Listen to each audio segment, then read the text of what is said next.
Assalamualaikum warahmatullahi wabarakatuh. Sahabat Ngaji Cerdas, jumpa kembali dalam channel Ngaji Cerdas. Tragis, itulah satu kata yang layak untuk menggambarkan akhir hayat dari sang penghancur Khilafah Utsmaniyah, Mustafa Kemal Pasha. Di akhir hayatnya, Allah memberikan azab yang begitu pedih baginya. Namun, sebelum lanjut menonton, kamu bisa subscribe dulu, lalu klik tombol lonceng dan nyalakan notifikasinya, supaya kamu tetap update dengan video-video Ngaji Cerdas.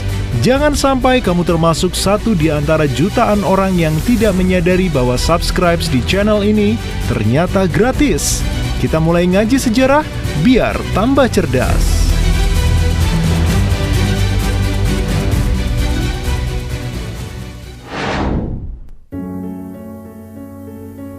Mustafa Kemal Atatürk lahir di Selanik atau sekarang Thessaloniki, Yunani pada tanggal 19 Mei 1881 dan meninggal di Istana Dolmabahce, Istanbul, Turki pada tanggal 10 November 1938 di usia 57 tahun.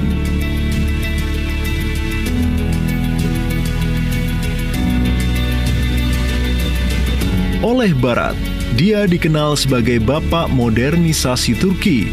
Namun sebenarnya, dia adalah tokoh yang mensekulerkan dan membunuh syiar Islam di Turki. Ghazi Mustafa Kemal Pasha Atatürk. Begitulah ia mendapat julukan.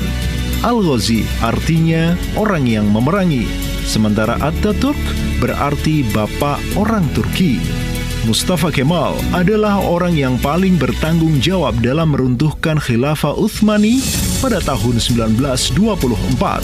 Ia adalah seorang perwira militer berpangkat jenderal yang memimpin revolusi Turki untuk mengikuti perspektif Barat atau dunia modern. Namun pada hakikatnya, ia telah meruntuhkan kekhilafahan Islam yang telah tegak 13 abad lamanya.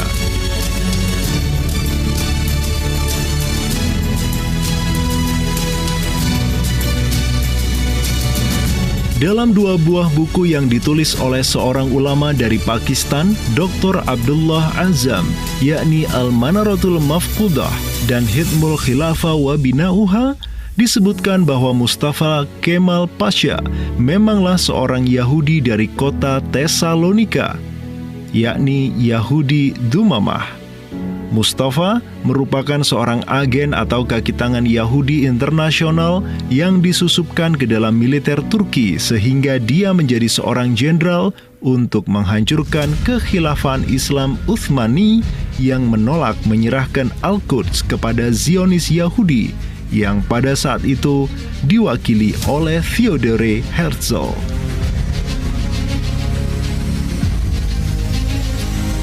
Lewat taktik licik Yahudi inilah, kekhilafahan Turki Utsmani akhirnya hancur dan runtuh pada tanggal 3 Maret 1924. Hanya 27 tahun setelah Kongres Zionis Internasional pertama. Mustafa Kemal naik menjadi penguasa dan menghancurkan seluruh kehidupan beragama di Turki dan menggantinya dengan paham sekuler, yakni memisahkan kehidupan dari segala urusan dunia. Mustafa Kemal Atatürk merupakan seorang Mason dari Lodz Nidana, dan selama berkuasa, Mustafa Kemal memperlihatkan watak seorang Yahudi yang sangat membenci agama.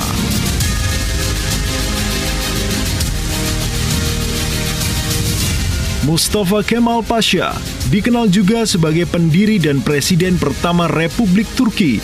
Ideologinya yang sekularis dan nasionalis berikut kebijakan serta teorinya dikenal sebagai Kemalisme. Dengan kesombongannya, dia merubah semua simbol-simbol keislaman dan syariatnya.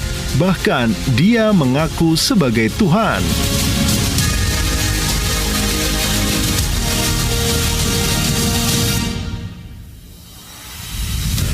Dalam karir militernya, Mustafa Kemal sempat ditahan atas keterlibatannya dalam gerakan anti-monarki dan dilepaskan beberapa bulan kemudian berkat bantuan mantan direktur sekolahnya, Riza Pasha. Atatürk Kemudian ditugaskan sebagai kapten staf di pasukan kelima Turki yang bermarkas di Damaskus, Suriah, di kompi Ali Fuad dan Lutfi Mufid. Di sana, dia bergabung dengan kelompok rahasia revolusioner bernama Vatan ve Hurriyet yang dipimpin tentara bayaran Mustafa Elvan. Di bulan Juli 1908, dia akhirnya terlibat dalam revolusi Turki Muda yang akhirnya berhasil melengsarkan Sultan Abdul Hamid II sekaligus membinasakan eksistensi Daulah Khilafah Utsmaniyah.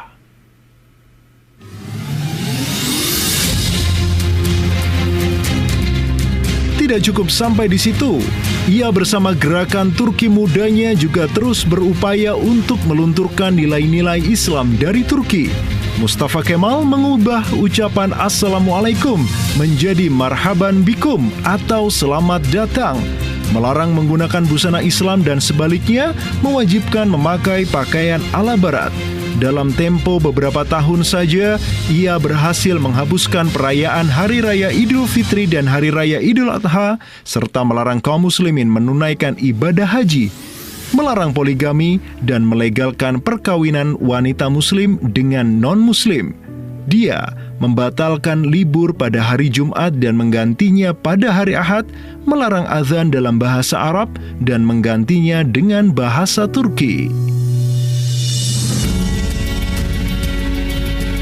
Mustafa Kemal adalah dalang di balik penghancuran warisan besar Sultan Muhammad Al-Fatih, yakni Masjid Hagia Sophia. Dirinya mengubah Masjid Besar Hagia Sophia menjadi gereja dan setengahnya lagi untuk museum, menutup masjid, serta melarang sholat berjamaah, menghapuskan Kementerian Wakaf dan membiarkan anak-anak yatim dan fakir miskin terlantar. Ia juga membatalkan undang-undang waris atau faraid secara Islam, menghapus penggunaan kalender Islam dan mengganti huruf Arab ke dalam huruf Latin.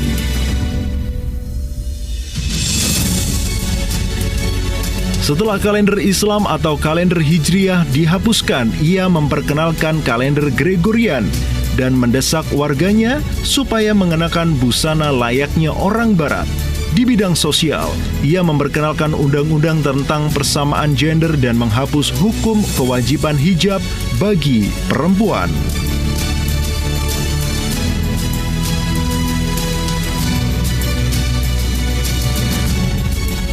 Nyali politik Ataturk pun berakhir tragis dengan penderitaan sakit yang luar biasa. Di tahun 1937, Mustafa Kemal mulai mengalami penurunan kesehatan.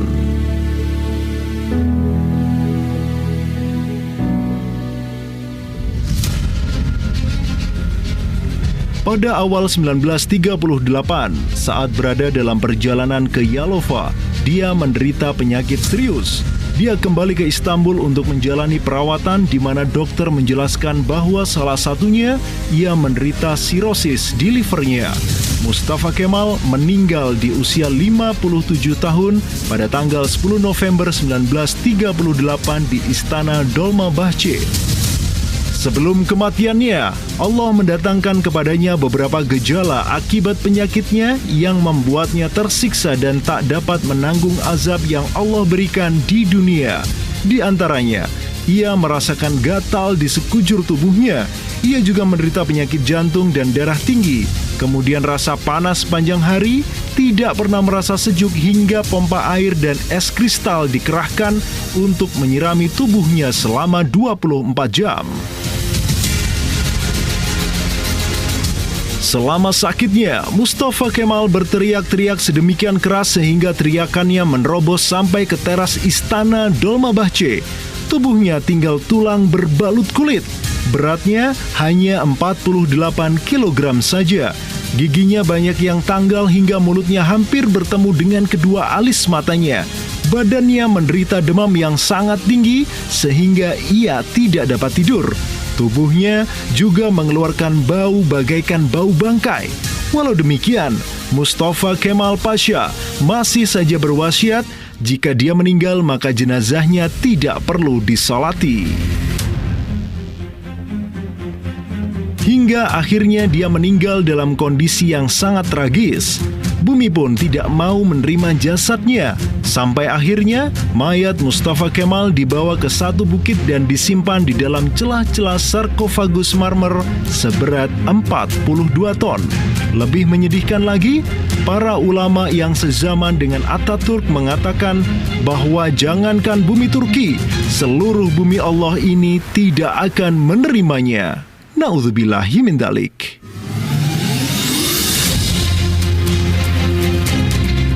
Terima kasih telah menonton video ini. Sampai jumpa di video-video sejarah berikutnya.